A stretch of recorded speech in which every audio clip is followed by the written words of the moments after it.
lower timeframes to identify setup opportunities across the full board. Now, the weekly timeframe here is not telling us a lot in terms.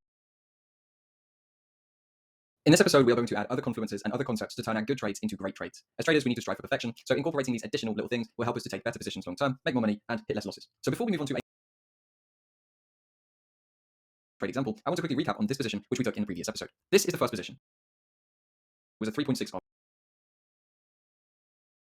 In this episode, we are going to add other confluences and other concepts to turn our good trades into great trades. As traders, we need to strive for perfection, so incorporating these additional little things will help us to take better positions long term, make more money, and hit less losses. So before we move on to another trade example, I want to quickly recap on this position which we took in the previous episode. This is the first position. It was a 3.6 position, meaning we will risk $1,000 to make $3,620. That's fine, but there is a way to increase risk reward while also increasing the probability that the trade works out, and that is through confirmation entries, where we basically use the concepts we've already used to find this bigger picture idea on a lower time frame to confirm the entry and get a tighter entry and tighter stop. If we drop down to the hourly time frame in the same market, and this is where we begin with a top-down process, we can see that the market from this point basically shifted into a short-term lower low and lower high structure. So from pretty much this point onwards, we were in an hourly downtrend. Well, then we can see that the market pushed above the structure at that point there. So we were in a downtrend, then we started to uptrend, and the uptrend was confirmed with this large push. This push broke previous structure, and it also broke the larger previous structure as well. This push changed the hourly trend from bearish to bullish. So we know the 4-hour trend bullish, which was that bigger picture idea, following the structure all the way from here. So we have this higher high, higher higher high.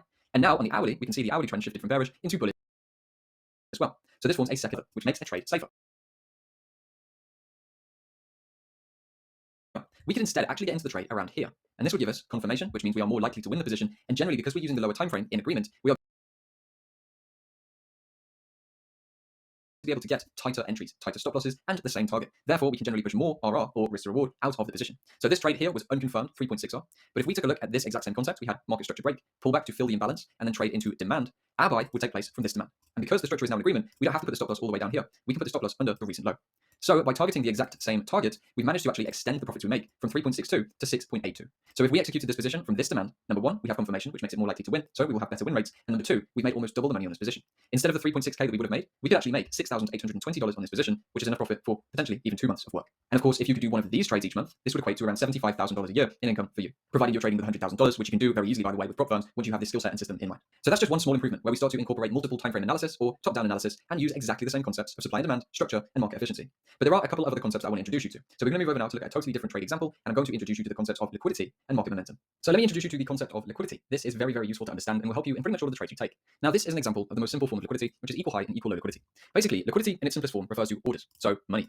So when we see a market, to identify liquidity, we're just looking for areas where there are going to be lots of orders, whether that's buy stops, sell stops, stop losses, any type of order that forms in the market that people place. And now what we do with liquidity is actually use very basic retail trading concepts like support and resistance and trend lines to identify areas that are likely to be swept. Now, a sweep is a movement, something like this, where we would see the market trade through a support floor, then trade through a resistance, and then sell off. So the sweep is this action. It's called a sweep because general retail education suggests if you are buying from support, you will have a stop loss below the low. If you are selling from resistance, you will have a stop loss above the high. So these sweeps are simply the market taking out the stop losses of all the buyers here, taking out the stop losses of all the sellers here. And if you trade with support and resistance and you try and trade break retest, and this happens a lot, which it does, you're probably wondering what the hell is going on, why can't I win any trades? Well, the answer to that is liquidity. Now, liquidity is not some nefarious strategy put up by the elites to try and stop you out of your position. They do not care about you and your orders. However, as we said before, the markets react to orders. Now, if we know there's an obvious support here and an obvious resistance here, we know for a fact there are going to be hundreds of thousands of retail traders because this is the most common trading format who are buying at this level with stops below and selling at this level with stops above. Now, we also know, based on break retest strategies, there are going to be sellers looking to sell if the market does this. There will be buyers looking to buy if the market does this. So basically, inside of this range, there aren't massive amounts of orders taking place. There's retail selling, there's retail buying. The orders that really move the market and allow people to get in and out of positions are situated above and below these areas. So these are the areas that are likely to be traded into. So what you're going to see a lot of the time when you have equal lows like this or a support, we call it equal low liquidity, is the market will sweep through, trade below that level, potentially trade into a demand zone or something like that, but not always, and then the more significant push away will form. The same can happen with resistance. So if the market comes up to resistance, or what we call equal high liquidity, simply because there's formation of equal highs, then the market may sweep that high and start selling off. And in the rare chance that you have a range just like this, where the equal high and equal low liquidity is in place together, you very well may see the market do something like this, where we sweep below, sweep above, and then make a significant move. And all this is the market reaching for the orders either side of this range. Now, liquidity doesn't just form around equal highs and equal lows. There's another format of liquidity. In fact, there's a lot of formats of liquidity. I'm not going to go into all of them in this course because it will take up too much time. But the other one to be aware of is trend liquidity. This comes with the very similar concept that basically when we see a trend line, there are two types of traders. There are traders looking to sell the trend line with stop losses above, which would be the first layer of liquidity. And there are sellers looking for a break of the trend line who will be expecting to buy when the market retests that level. So they will be looking for a push away like that. Now that creates a second layer of liquidity. What we do here is that we have the breakout traders with buy orders here or manual buys when the market gets to it. So we have stop losses orders and buy orders here, which formulates once again a pocket of a large amount of liquidity. So as you can imagine, what is likely to happen instead of what either of these guys wants is the market's going to trade into this region, stall there, and then continue the downward move, which will stop you out if you're selling the trend line and stop you out if you're buying the trend line. And this is not just some sneaky trick. This is just the market reacting to where the orders are. Okay, there's no crazy theory, conspiracy behind this. It's just the market reaching for orders, but it's very real. And now that you've seen it, you'll see it a lot more. So let's go over to a real example. I'm going to show you pretty much the same concept, but with liquidity brought in and momentum, which I'll explain when we get there. We're going to be looking at structure, supply and demand, imbalances, liquidity, and momentum. So we're really getting into it now with a lot of the concepts. This is pretty much where we bring everything together, and we'll also do a bit of top-down analysis as well. So on the note of top-down analysis, we are looking at AUD USD, and right now we are on the weekly time frame. Now, top-down analysis is the process of going from the high time frames down to the lower time frames to identify set of opportunities across the full board. Now, the weekly time frame here is not telling us a lot in terms of direction. All we can see is that pretty much from this low and this high here, we have a range. Okay, the market hasn't traded any higher or any lower after reaching these points. So at the moment, we're not really in an uptrend, we're not really in a downtrend here on the weekly. We are just confined between this low and this high. Now, one thing we can see, however, is that we've got trend liquidity. Now, we have a bunch of price areas that are pretty much traded towards the same level, and this formulates that trend liquidity we spoke about. So when we see a trend line like this that's had multiple reactions and is quite visibly working to some degree in the market, we can expect at some point the market is going to push above that level to reach for any liquidity that's situated above the trend line. So that would be one bias and one narrative suggesting maybe we should be looking for buying opportunities. Now, the secondary thing that would give me the idea is if we look at the price area up here, we've got pretty much a collection of equal highs.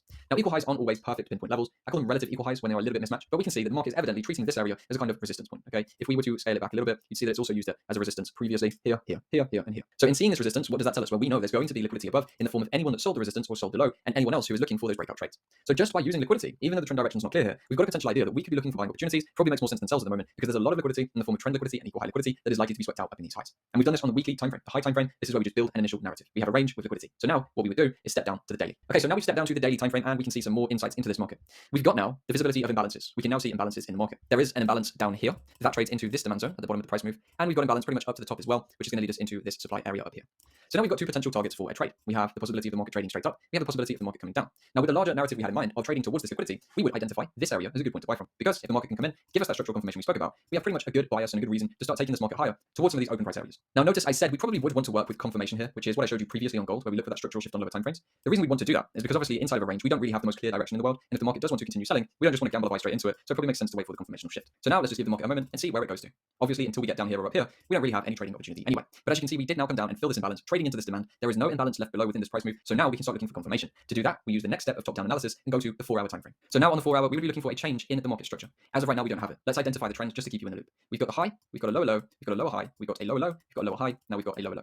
So we would need to see the market come up to past this point, or alternatively, come down, make a new low, then push up past this point. That would confirm the trade, one of those two scenarios. Remember, we always want to make sure that we are trading with the trend, which means we need to see a shift if we want to have a great trade. Okay, so now looking at the 4-hour structure, you can see we did get a push down, formulating a new lower low. Then we had a push up, which broke this previous high. So this is our lower high, and this is now a higher high. Now this is where the concept of momentum comes in. So when we're looking at market momentum, we are simply looking at how strong or weak the buyers or sellers are. Momentum is indicated by the candles. So we can see here that we had a huge wick rejection after trading through this low. So with this big wick, what we're seeing is a phase in the market where the sellers tried to take the market lower, but the buyers kicked in and took control. This then leads into that break of structure, which took place at this high just here. So what is this telling us then? Well, this is now telling us that the buyers took control of the market here, as indicated by this wick and the change in the trend. So this is a solid use of momentum to identify who's in control of the market. The first indication is that the buyers took control there. The confirmation of that is the fact that we've now closed over previous structure. So we have liquidity for our larger targets. We have market structure now shifting bullish from a clear 4-hour demand zone after an imbalance was filled. There's not much reason for us to go lower at this point, but there is reason for us to go higher to tackle the liquidity. And now that the market has confirmed that idea, we can start looking for buying opportunities. Once again, what are we looking for? We are looking for imbalanced demand zones to buy from. So let's take a look here. We can see we have a demand zone. And below that, we don't have any imbalanced demand zones. The first demand zone we can indicate would be the large candle here. This is the last candle before this push away. As you can see, these wicks have pulled back and retested it. The only other demand that we have within this price range would be this candle before the impulse. And as you can see, this most recent wick has come back to retest it. So the only small amount of imbalance that's still active in this market is between that wick there and this demand zone, meaning this is the solid demand that we should look to buy from. And what did we say with confirmation entries? We can be pretty tight with the stop because we know the market shouldn't go beneath this level unless we are wrong about the position. Targets wise, we have a long way to go. But what I note here is in this structure, we've also got a collection of relative equal highs. So here you can see we have 1, 2, 3, 4, basically a resistance that people have sold from. What does that tell us? There is going to be liquidity above here. That means there is possibility for the market to reverse at that point. So what we could actually do if we wanted to is, number one, we could extend the trade through, but number two, we could also dial the trade down and go for a smaller, safer opportunity. Now this position is still going to be a 7.78R position, and you can see how we're evolving the trade from the last lesson. In this lesson, we've got additional confluences. We have the market structure shifts involved. We have liquidity to help us build the larger narratives, and we use top-down analysis to identify areas that will act as high probability regions for buys or sells to take place from, for us to target for our positions. We then use the top-down on the daily to find this potential buying zone, and we've gone top-down to the 4-hour to actually see this market structure shift. So we would now place our order. Once again, we're going to risk 1%, $1,000, and if this trade wins, we should be seeing a $7,780 profit. Now this trade obviously has just brought more clarity and confidence to our trading. We've added more confluences in which tell us this trade is more likely to win than the previous one would be. We can also take these trades with a lot more confidence because not only are we trading just the solid time frame we're looking at, we're also looking at other time frames as well. So previously with the gold trade, we only used the 4-hour to identify that whole trade, which can be okay, but you're missing a lot of context and you don't really see the bigger picture idea. So those trades will lose more than trades that follow this weekly, daily 4-hour top-down process. And as I said, these are fractal concepts, which means you can trade this in any way you like. You could start your top-down analysis at the hourly, then go to the 30-minute, and then make executions on the 5-minute and 15-minute if you were a day trader. Or if you want to swing trade like this, you can use the weekly, daily 4-hour, and maybe go to the hourly if you want to refine things. But now you're seeing how we got those good trades and turn them into great trades by really bringing things together into a system. And there you go, that's the trade done, $7,782 in profit from that position. This trade wasn't the fastest, it took 10 days to play out, so that's 2 trading weeks, but you can't really be mad at making $7,500 in 2 weeks. So that's all for this video. In the next one, I'm going to show you how to get these great trades and make them perfect.